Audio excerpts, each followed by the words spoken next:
most agencies don't get paid for their strategic counsel and thinking. I mean, they get paid for it as part of their overall hourly rate. It's lesser on the Right. advice, it's more on the Sure. results. If agencies are serious about moving up the value chain, they will have to change how they bill and how they get paid. A lot to think about there. Talking about data and analytics, at every level, data and analytics is being used in PR. I think it took a little bit of time to see the results coming through. There was a lot of talk initially about how data would help drive more effective campaigns. Welcome to the third episode of the India PR Show. Today we are talking to Arun Sudhaman, who is the CEO and editor-in-chief of PRovoke Media. Arun has spent over 2 decades studying the PR and comms industry globally. And our conversation with him today is on small and mid-size agencies and what can small and mid-size agencies do to grow and to be seen, with the work that they do. And, having Arun's expertise on this is truly valuable. I've enjoyed my conversation with him today. So do tune in and let us know what your thoughts are. If you have any follow-up questions, we'll be happy to have Arun answer some of those for you.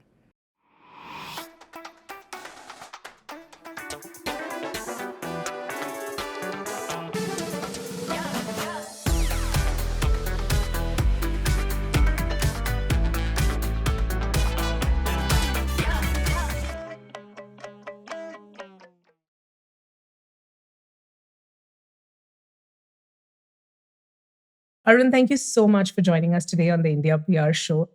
It's so nice to have an expert like you who spent 25 years or more covering the industry, speaking to experts globally from Hong Kong, Asia, London, US. You've covered the space globally. So, talking to you today, small to mid-sized agencies, what can they do to grow in today's times? And having you share examples of what is it that they can do is, thank you so much for joining us today to talk about this. No, it's a real pleasure. I wouldn't necessarily call myself an expert, but yeah, I've been observing PR agencies, I suppose, for many years now, more than 20 years. So I'm hopeful we can, find some interesting insights and trends. And thank you very much for inviting me to be on this show. So Arun, just wanted to understand, how do we define an agency as a small size agency or a mid-size agency from an industry and especially from an India perspective? Yeah, so I think it's really dependent on geography. I think context is really important. Trying to define what is a small or mid-sized agency can be, quite a difficult thing to do. You look at, if we look at the US, for example, there are agencies there that are over 100 million, 150 million. On a global perspective, from a global perspective, we would call them mid-sized agencies because, there are agencies that are over a billion now. But if we look at somewhere like India, the biggest agency in India, as we all know, is Ad Factors. I can't remember exactly what their revenues are, but they're much bigger than the next biggest agency. Yeah. And then you have a lot of, I think, the sort of the large agencies, or whether you call them giant or large or whatever, maybe 10. There's a few that are in that 10 to 15 range, but there are very few above 5 million. Yeah. In India. So I would probably say in India, a mid-size agency is anything from 1 million to maybe 5 million, maybe 6, maybe even 7, right? Yeah. So that's probably how I define it in India. Actually, that's pretty good. So anything under 1 would loosely fit under the small. 1 to 7 to 8 is mid.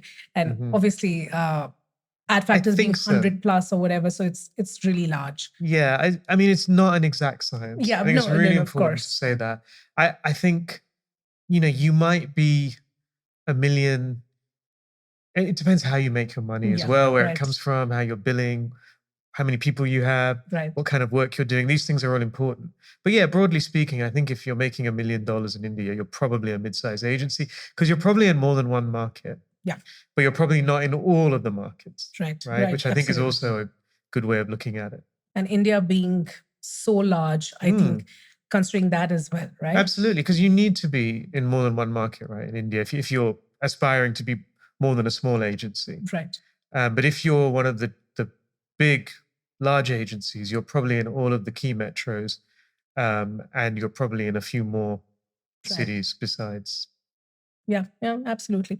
So, Arun, there is, just moving on from revenue and growth, etc. There is a rise of very, very niche agencies, Yeah. agencies that are focusing on sustainability as their core, youth or Gen Z communication, or something not for profit, businesses that they work with. Yeah. So, in the scenario where there's a rise of such niche agencies, there is also a sea of generalists, right? Yeah. So is there a need for generalists to look at a niche, or it's okay to be generalist and be great at what you do? And any learnings that you see from other markets, and just talk to us about that. Sure. Again, it's a really interesting question. It's something that we have, I think, observed for many years. Some people would say there's kind of a pendulum that swings between generalists are popular and then specialists are popular. I think there's two ways of looking at this. On the one hand, the way you described it is really interesting because you talked about specialists in terms of the sectors, that they're looking at, and also in terms of the practice areas. For example, let's say they're looking at ESG, or they're looking at geopolitics, or they're looking at sustainability, or they're looking at Gen Z. I think there's definitely been real growth in those niches. I think I would probably say it's easier today to grow a new agency by having a clear specialist focus on some specific areas. It doesn't have to be new areas, though. You could be, you're a specialist in B2B tech, which is as old as the PR industry itself, right? But that's still a specialism. I think in general, it's harder to grow a generalist agency these days because you just need to be bigger to be generalist. You need to have expertise across so many areas. The second way of looking at it, though, is that the skills you have within the agency. So what do people do in the agency? Are they account people? Are they writers? Are they illustrators? Are they designers? Are they planners? Are they creatives? And when you look at it that way, you also get this tension between specialist skills and the classic PR generalist who can do everything. You'll be familiar with that kind of person, right? The industry is built on the generalist who can do everything. And actually what we've seen is definitely there was a real, I don't want to say a fad, but there was a definite preference for specialist skills, let's say 5 years ago. And I think that pendulum has swung back towards people who can see everything, who can orchestrate, and who don't necessarily have that depth in any particular area, but understand them all really well, understand digital, understand traditional media, understand public affairs. And then those people are really valuable. And then under that, you get often people who have specific specialist expertise in the various different areas, right? So that's in terms of people. But in terms of agencies, definitely I think that there is a trend towards specialist firms, particularly at the smaller end of the spectrum. And those firms are being rewarded with higher levels of growth. Right. So you would advise agencies to look at a niche, either in their skill sets or their service verticals, or just rebranding or looking at standing for something, right? Because that's easier to grow. Because I would probably think that if you see the agencies on top, right, all of them are largely generalists. Yeah. But the ones that are newer firms are specialist agencies, but are struggling to grow because then your pool for business becomes smaller. I mean, if you think about some of these specialisms, can be huge, right? If you look at technology, for example, you have B2B tech, consumer tech, health tech, agri tech, ed tech, and the list just goes on now. You can grow a 100, $200 million global agency in technology, right? Um, but it is still that can often be a limiting factor, and it's often why agencies will add different areas as they grow. Right. If you look at the big players, you can make the case that they are conglomerates of specialty agencies Right. in many cases, right? Even today, the big networks, they are organized into practice areas and sectors, right? So if you look at Edelman's tech practice, it's bigger than the biggest tech agency in the world, right? So you look at it when you look at it from a different perspective, then you kind of think, all right, so actually, in a way, every agency is generalist to some extent, but also is Yeah. specialist to some extent. My advice is I think it has to reflect, if you're an agency owner and you're trying to build an agency and you're wondering how to do it and where to specialize, I think it has to reflect the expertise that is available to you. If that is generalist and you have those kinds of skills, those kinds of client relationships, um, then it has to reflect that, because I think you have to be credible in the marketplace. Right. And your kind of mission and your purpose really has to reflect uh, the experience of an agency and its capabilities. Um, if if an agency is going to grow by adding different areas, they're going to need to bring in that expertise. They can't do it otherwise. This business is still based on the people that it employs and the expertise that they bring. Right. Um, so I think in some cases it's less about what an agency wants to do, and sometimes what it can do. Yeah, I like that. I like that a lot. Um, you know, uh, just talking about success and talking about growth, right? So there is this general feeling that's there with large agencies feeling that they're losing out a lot of business to smaller mid-size agencies because Hmm. the kind of involvement a mid-size agency to a small agencies gives the client versus large companies. Mm, A lot of clients are saying that we want more involvement from leadership, and hence they are losing out. yeah. Whereas the smaller mid-size agencies are really struggling with the salaries, the finances, etc., and just largely being afloat and keeping the business, keeping the lights on, right? So in that, there is what would be the key measures of success at different stages of growth of a company, from how would you define KPIs for that? I think so. I mean, you're right. I think the big agency model has never been more under threat than it is today. I think the things that have made big agencies successful, which is scale, geographic footprint, lots of people to do lots of often execution work, those things have never been less important, I think, to the success of an agency, and honestly to what clients appear to be looking for in general. That's a huge generalization, but this is a trend we've seen, and we have to try and explain why small and mid-sized agencies have been growing so well at the expense of big agencies. We should also say it's easier for small and mid-sized agencies to grow. Yeah. They're growing off a smaller base. Their growth Yeah. often looks more impressive. Big agencies are often, they often are capped out. Um, in terms of KPIs, I don't think there's any one set. It kind of depends on the kind of business you're trying to run. For some agencies, KPIs is still profitability, and for others, it's client satisfaction and staff satisfaction. Now, my own view, based on covering this industry, is that if you're running a business for the benefit of shareholders, um, as opposed to clients and staff, that's when you often start to run into issues.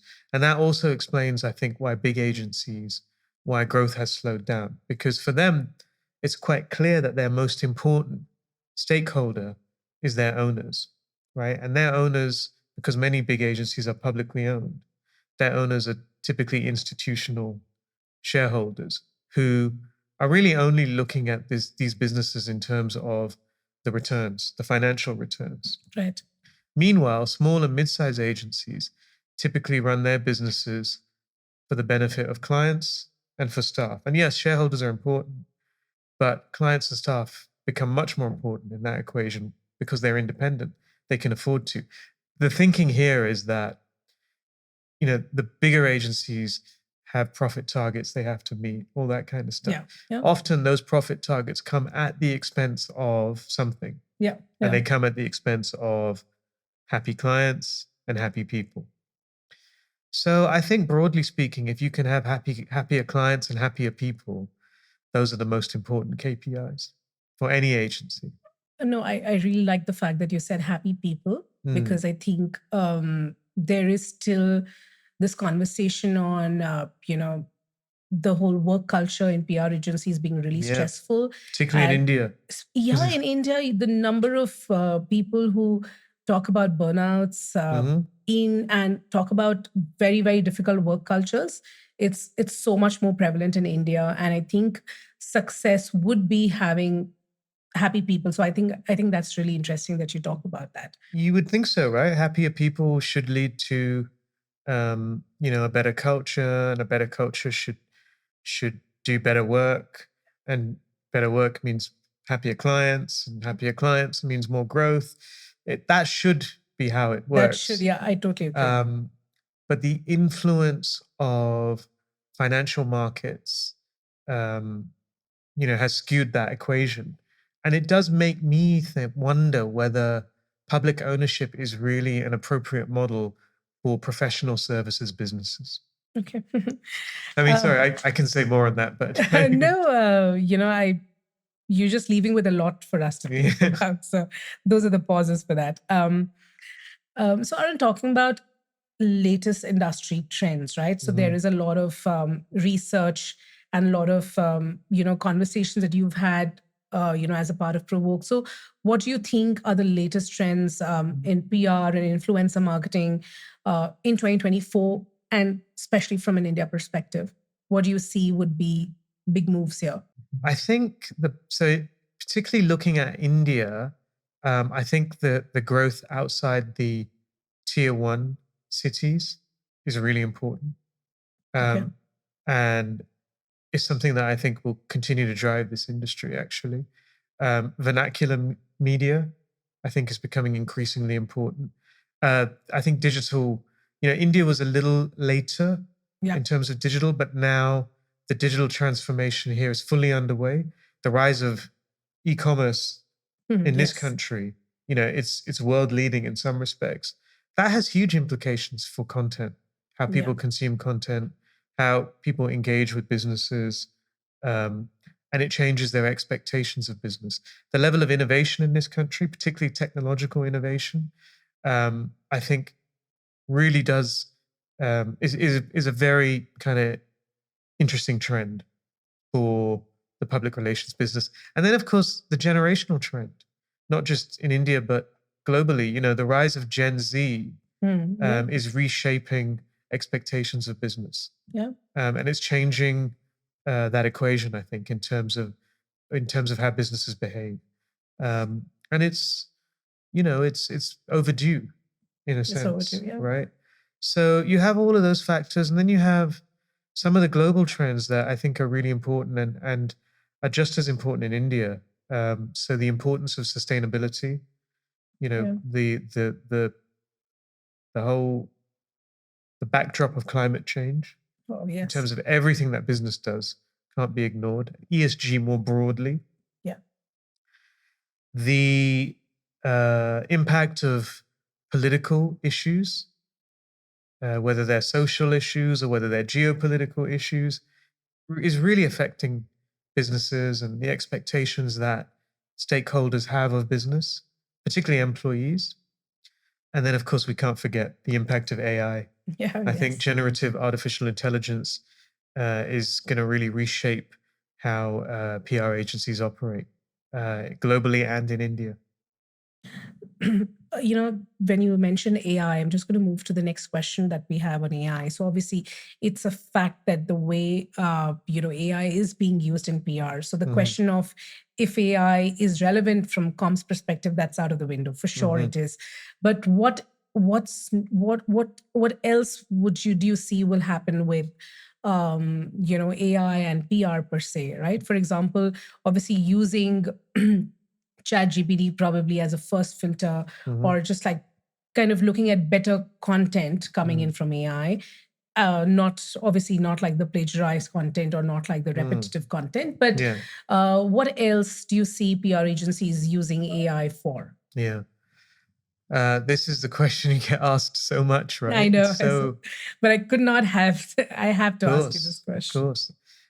I could easily envisage a future in which um, a lot of that kind of, if you think of a lot of PR agencies are in that sort of pyramid model, and you can easily see a future where that the base level of work, which is a lot of the work that PR agencies do, um, is handled largely, if not completely, by generative AI platforms. We're not at that point yet. I think everyone that has used these platforms knows that there are still lots of teething issues and lots of kind of learnings and lessons. Um, but the technology is advancing very quickly. And I think this poses real big questions for PR agencies because most agencies are built on that model, right? That kind of arms and legs model where what they're selling is execution. Um, and if all of that execution, not all, but even if half of it is done in a matter of minutes rather than hours, what does that mean for how an agency bills, right? Agencies bill according to time, right? And they've had many opportunities to change this billing model. Oh yes, but- this whole time sheet that right. people follow. Oh And it god. hasn't happened. Yeah. And so that, you can look at it as a risk or a threat or an opportunity. There will be agencies that, enterprising firms that will see this. You talked about niches earlier. This will be a niche, right? An agency that is built around using AI to manage all of these tasks, right? Um, but most agencies, I don't think, are taking this seriously enough, right? In terms of how will this reshape their model? Agencies love to talk about how their value is in their strategic counsel and their Yeah. thinking. Most agencies don't get paid for their strategic counsel Yeah. and thinking. I mean, they get paid for it as part of their overall Yeah. hourly It's rate, it's lesser on the right? advice, it's more on the Sure. results. Yeah. Of course, because that takes more time, Yes. right? You can come up with a strategy in 5 minutes, but it will Yeah. take you an hour to call up all the journalists or whatever it is, right? So if agencies are serious about moving up the value chain, they will have to change how they bill and how they get paid.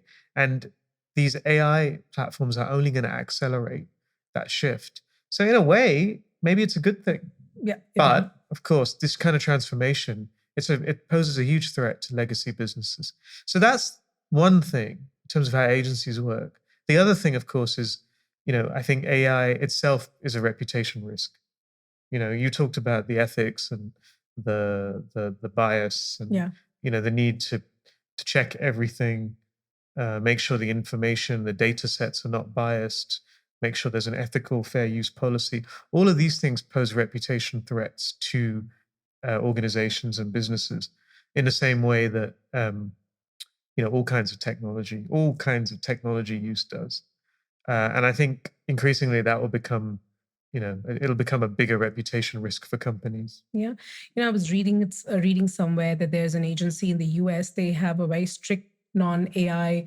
They have a Yeah, it's that policy for. method. Yeah. Yeah, They spoke about saying that all of their content that they write is original, authentic, and yeah, they have a strict policy against it. yeah, And I think that that's also something that's going to happen in India from 100%.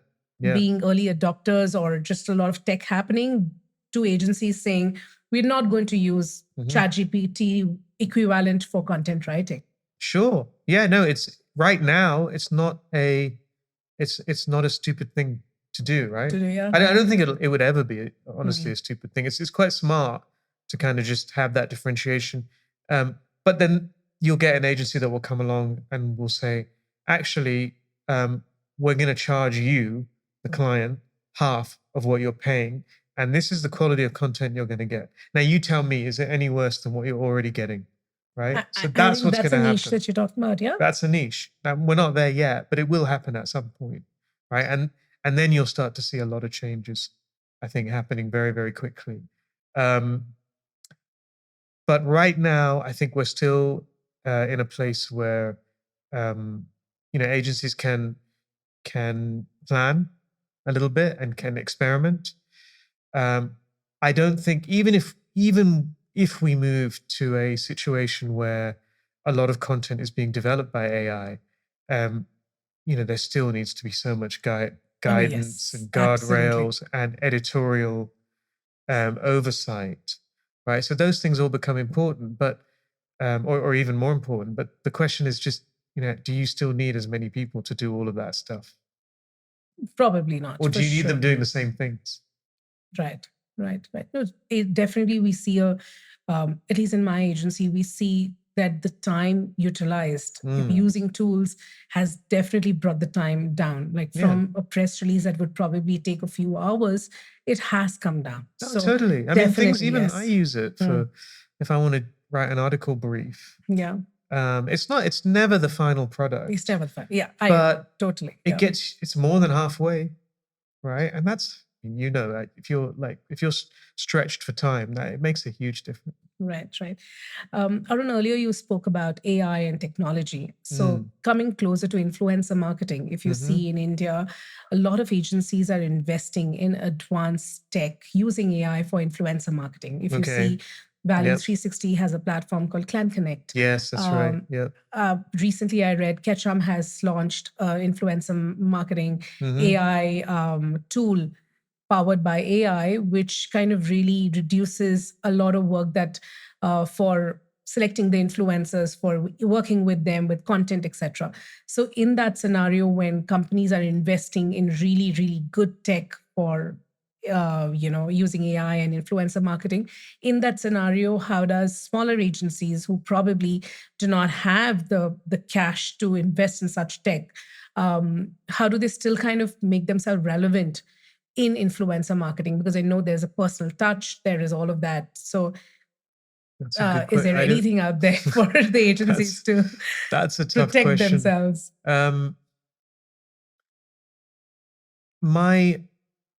I don't know a huge amount about these influencer marketing platforms, but in general with technology, when there are advances, they do end up being relatively affordable quite quickly. Right. So, for example, if you look at the generative AI platforms now, they're at the point where most small businesses can afford a subscription to more than one of them, right? Maybe one or two. I think that will happen with influencer marketing AI platforms as well. So collaborating with, because I mean that the thing with even if agencies develop their own, you'll still see platforms that are available to everyone, that are available on a subscription basis to everyone, because the way the technology develops and grows in general is it's never the preserve of one company, and for it to be sustainable and profitable in the long run, it kind of has to have these models where lots of people can subscribe, right? So I think you kind of have to have faith in that overall technology kind of development roadmap. Right now, it might be difficult to access some of those platforms, but I mean, that's also a function of the market. Yeah. If there aren't that many platforms available, that says to me that not many clients are buying True. those services. Yeah. No, there is a lot over there that a lot of platforms are open for smaller agencies to use as well. So there you go. Yeah. So then it's just about, I think, just making some experimenting with some of these platforms. And yes, you may have to spend a little bit of money, but usually you can do it on a monthly basis, for example. So there are monthly subscriptions with the number of downloads, etc. So and then there is always the opportunity, especially in a country like India, where there's so much technology expertise and so many people. There's always the option, I think, to hire one or two people, whether it's 1 or 2 days a week, Mm, to build something, right? It doesn't right. have to be as fully featured Yeah. You as don't some of the have to always platforms. invest in Right. something you can. Yeah. Yeah, but you can hire, you can hire a person or some of their time, Right. even if it's just to manage this area. So I think maybe, I actually think India has an opportunity in these Yeah. areas. Yeah. Um, Talking about India and globally, is there any best practices that you can talk about? Some of the best practices that mid agencies to small agencies following globally that agencies here can learn from. Any examples, any best practices that you think we can learn from? Um, I mean, I think the best agencies in India will follow the same best practices as any agency Okay, around the world. Um, I would say probably the one thing that really stands out, that agencies in India can learn from agencies elsewhere in the world, particularly small to mid-size, is not to over-index on media relations. not too over. Over-index on Right, media right. relations. Yes, Um, and yeah, I think India is still a market which is very driven by media relations and by traditional media, particularly at the smaller end of the scale. Um, and I think if you look at small to mid-sized agencies outside India, many of them have grown by being able to build services beyond traditional media relations, right? So you talked about influencer marketing. You can also look at things like corporate affairs council, ESG, some of the yeah, niches we talked about earlier. I think that would probably be, in terms of the kind of biggest best practice lesson, is to just look beyond and I just know it's difficult because it kind of sucks up so much oxygen here, the traditional media. But for a company to meet its public relations goals and to be effective from a communications perspective, it's got to be thinking about things in terms of multi stakeholders, right, rather than just um, the traditional media. So that would be probably one of the big lessons I think small to mid-sized agencies in India can learn. Um, yeah, that's probably the big one I would Yeah, point to. and that's a learning for me as well. And it's interesting that you mentioned that because I was talking to a marketing leader, Hmm. globally, and she mentioned that a lot of Indian agencies come and tell them about, oh, I have great I have relationships with good, so and so yeah, with media. this journalist. Yeah, Whereas globally, they will never come and talk about the relationships. They will always talk about the story. But yeah, I think it also comes with a lot of the client mindset. of course. Yeah, I that's was a at a function. Yeah, page recently, and the client asked me, every story that comes out is all based on relationships. Can you tell me what are your yeah, relationships with top 10 media? And, so yeah. It's a I think function of the it's a market. function of, Absolutely, it is. No, we can't pretend that journalist relationships are not important in India, and they are important in many countries. Um, but I think companies here are missing a trick because I think they can build their brand stories and build their engagement beyond just traditional journalist relationships. Owned media is really important these days. There's also opportunities in paid media too, which don't have to be really expensive in this kind of digital era we're living in. Um, so I think that's one thing. Actually, to your point, I think another kind of best practice learning, um, which I'd say is maybe more broadly, is just to be open to lessons and learnings from other industries, whether it's marketing, whether it's digital, whether it's sustainability and ESG. There's a lot that public relations consultancies can learn uh, from adjacent sectors, adjacent types of agencies, and that can help them in terms of diversifying what they do as well. yeah, I think there is a similar growth trajectory for a digital marketing company, creative agency. So looking at how they have looked at it. So looking at examples beyond PR Yeah. is a good But way to do that. it's also important just in terms of understanding what clients want. Mm. One of the ways, I say if I'm talking to some of these mid-sized agencies in the US that have grown so well, often it's through organic growth. It's through selling the same client additional horizontal Oh, so services additional services to the same to the same client. Yeah. So they might start with traditional PR and then they'll move into digital and social media. And then they might be doing influencer marketing. And then they start doing, lead generation and content to commerce. And then they might start, doing more, upstream corporate affairs counseling as well. And I think that is a really big lesson, actually, for agencies everywhere. It's not always about more clients. Sometimes it's about more services to the same client. And maybe some of them are adding services, Yeah. learning on the go. So it's like building a plane while you're And flying it. it right? is, yeah. And it's having that the one of the biggest advantages small and mid-sized agencies have is that they can be more agile, more entrepreneurial. They can invest ahead of the curve. They don't have to wait for approval Yeah, yeah. for investment. And we've seen that. We've seen how mid-sized agencies have grown by recognizing a client need and saying, okay, I'm going to spend on one or two people and we're going to go after this, right? And maybe it's not what I wanted my agency to be or do, but if one client is asking for this and then suddenly another client is, then you have a proof case, you can go to another client. So being opportunistic, really, Right. really important. Just having that mindset. Yeah, it's not at all bad. I think it's not a No. it's a word that small and mid-sized agencies should Absolutely. And really look it's at. fun as well, right? Because otherwise you can get stuck doing the same old thing, stuff. yeah. And I think PR agencies, and this goes for all PR agencies, I think, not just in India, but sometimes they're a bit too quick to say, well, this is what I do, right? It's almost as if they're conditioned to think that they're sort of inside the box, right, of PR.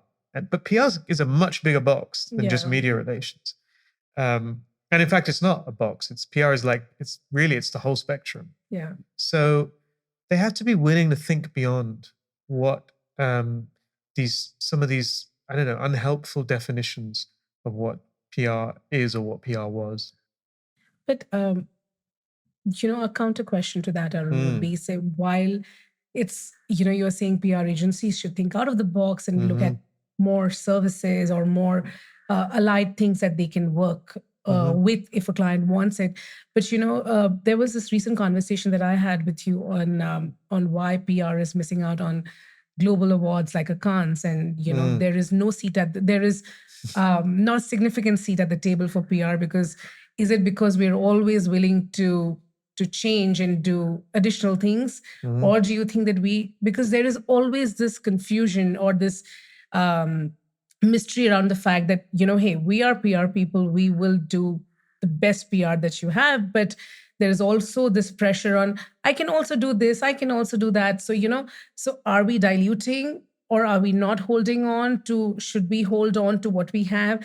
I just feel that there is no I think it keeps changing, right? So I just want to kind of understand this, because it really bothers me that every other agency, like a creative agency, an advertising agency, they are never asked to dilute.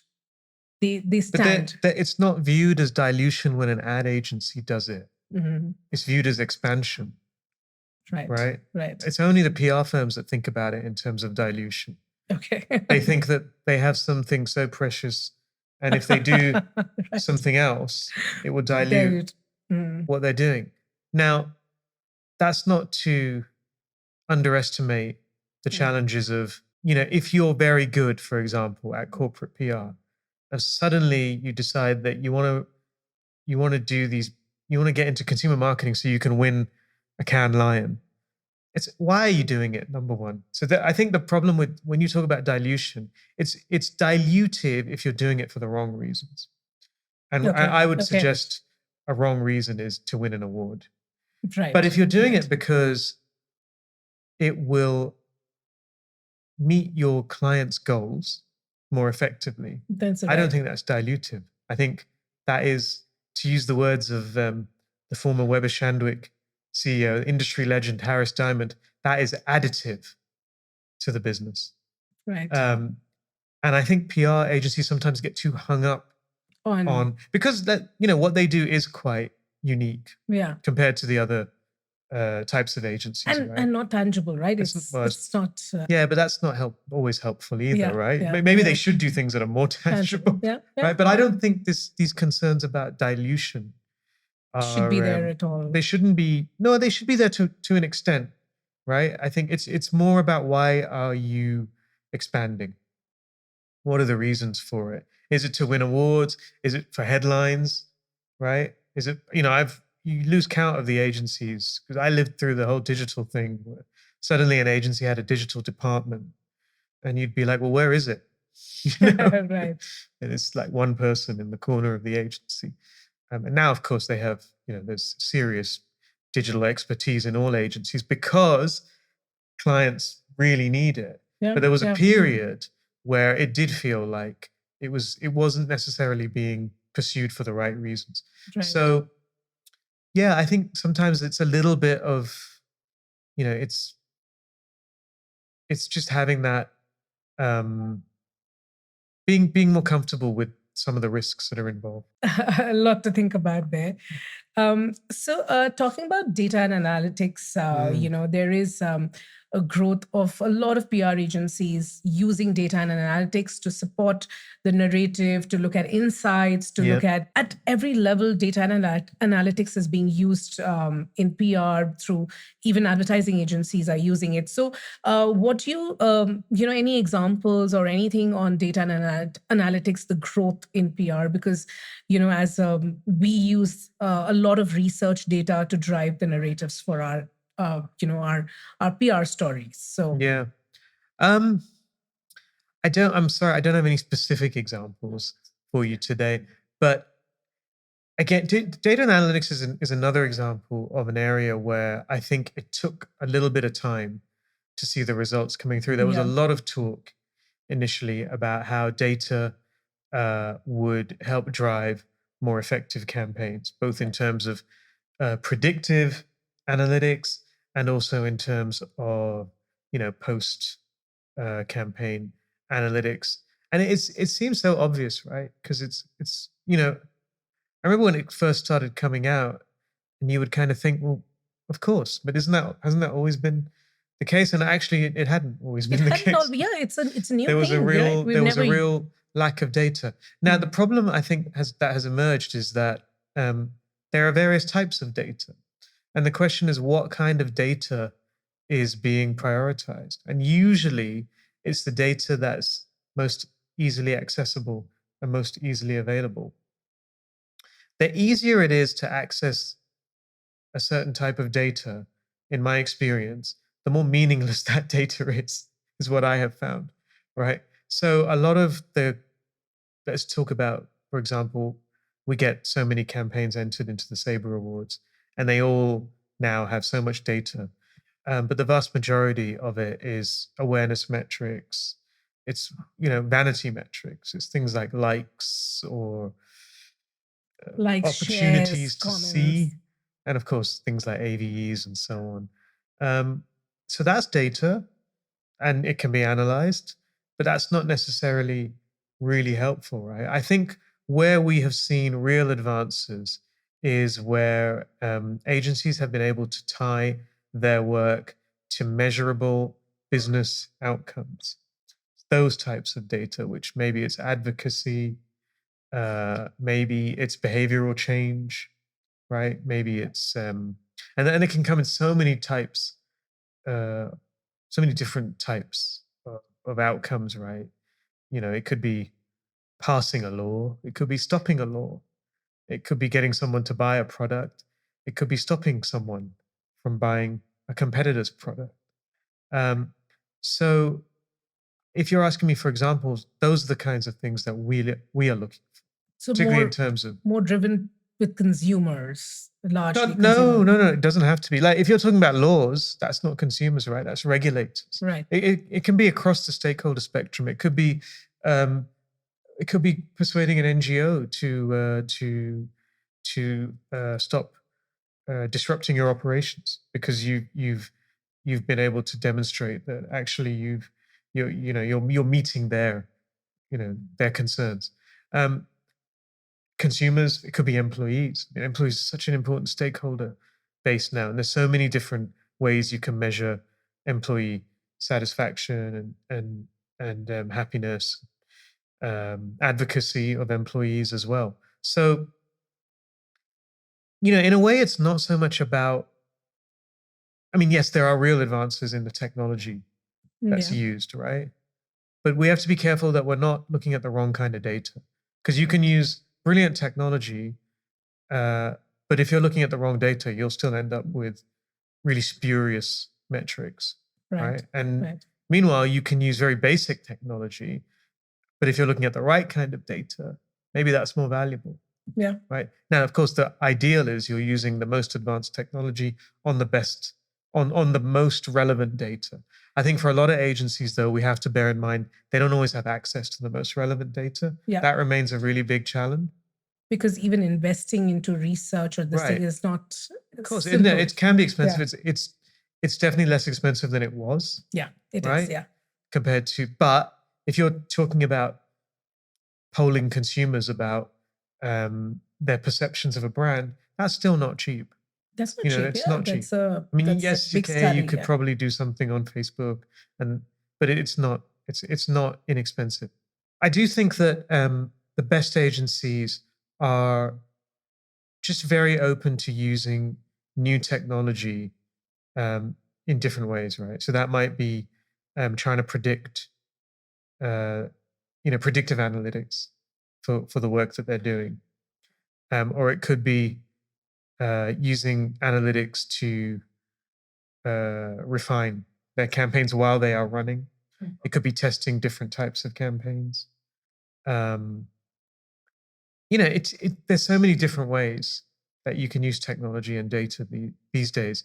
But I do think it comes down to uh, the relevance of the data. Arun, you are a part of a lot of jury for PR awards, and you're also advise and do a lot of workshops, helping agencies, ace the game at the awards, put their best foot forward. So, are there? So, I know that there are agencies across the board that apply for awards, showcase their best work. Yeah. But if there is, your maybe top 3 tips that you would want to talk about when it comes to award application. You need to watch the PRCAI workshop later on. It's in a few hours. Yeah. Top 3 tips. Number 1 would be make sure that the results match the objectives. Right. The majority of campaigns that we get, first of all, they don't have clearly defined objectives. They're just campaigns that happened. Random. They just happened. There wasn't even a necessarily a particularly specific objective other than, this company maybe had a product or had a budget. And then making sure that the results in the campaign submission actually circle back and meet the objectives be number 1. Number 2, I was going to say this was number 3, but actually it's number 2. Get to the point really quickly. Right. Really quickly, because judges are very time poor. They're often reviewing 40 to 50 cases. And if you don't make a strong case within your first few lines, you will lose a judge very, very quickly, I think, in general. Number 3 is sort of related to number 2, but make the submission engaging and fun.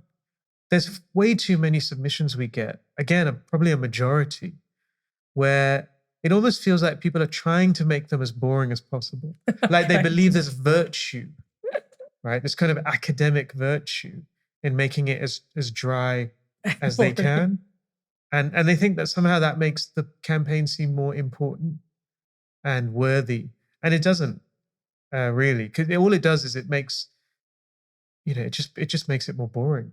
Yeah, it's just, Um, I think they try to package a lot that's happened yeah, without and they try to put everything in, right? And it's storytelling. A good campaign entry is an effective story. So think of the judge as as you would with a PR campaign. Really, how are you going to get them to do the action that you want them to take? Arun, there is a lot of focus on India, right? The India story, Make in India, the growth, on the development front. And if you see PR agencies, also there's a lot of interest happening from an investment perspective. The practice just also, Yep. had investors. So there is a lot of possibilities that are there. So it's looking up for, agencies across. So what do you think? Are the realm of possibilities for agencies that could probably happen. So I see that there are mergers happening where large organizations invest or buy out smaller agencies, or there is external funds that you raise, or So what are the possibilities that an agency can hope for in India? Well, as you mentioned, India's fundamentals are very strong at the moment.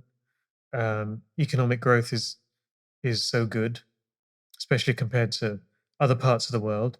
So that's really helpful, because good economy tends to mean that clients keep spending on PR. Um, there are some specific issues in India, right, that we have to be honest about. Clients don't spend enough on comms. I agree So on that. a- agencies relative to their size are undervalued. If you look at agencies in India, they may employ 400 people. They'll be making a fraction of what the same size agency will make, not just in the US, but in China or in Singapore, right? So that's a really big challenge, particularly for if you're an agency and you want to become part of a global group.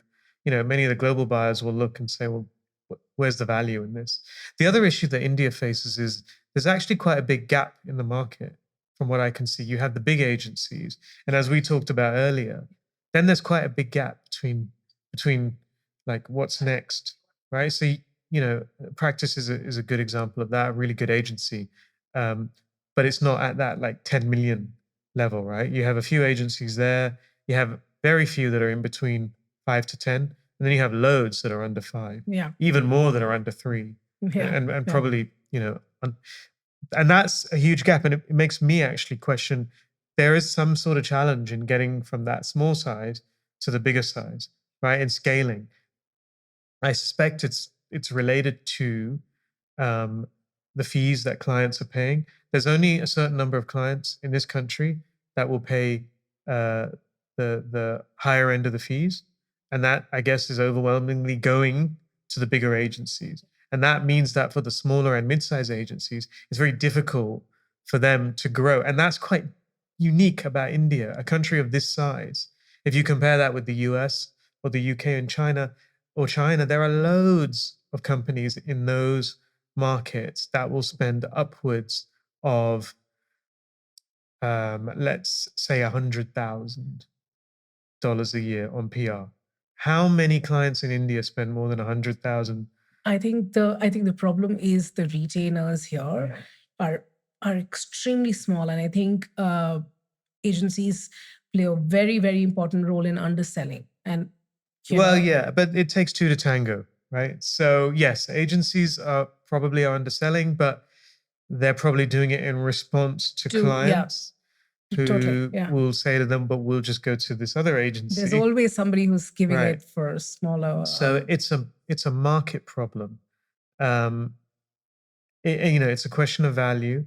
I think I don't have the answer to this. Every person I speak to in India, this issue comes up. But if you're asking me what can small and mid-sized agencies do to kind of grow from that I don't see how it just makes it much more difficult. It can still happen, but it means that you kind of have to add a lot of smaller clients, and that means adding more people. And that's, that just becomes, and then, you're talking about lots and lots of people, and it becomes, we see agencies become, the more people you employ, the harder it is, right, for an agency to be as effective as it was, to maintain that quality, especially in a country like India where you've got different languages, um, some would argue different cultures, and um, so it's really difficult to maintain, I think, that kind of cohesive quality. So it's a challenge, I think, and in a way, I think it will be the defining challenge for the Indian PR market. Great talent, great opportunity, just missing All the the bus by. ingredients are here, everything, talent, opportunity, such a diverse information landscape, such, you know, culturally vibrant, such amazing stories, a real understanding of multiple stakeholders across the full spectrum. Everything is here, except for The numbers a good come. enough understanding of the value of PR. No, I think it's going to change, and I'm hopeful. And Good.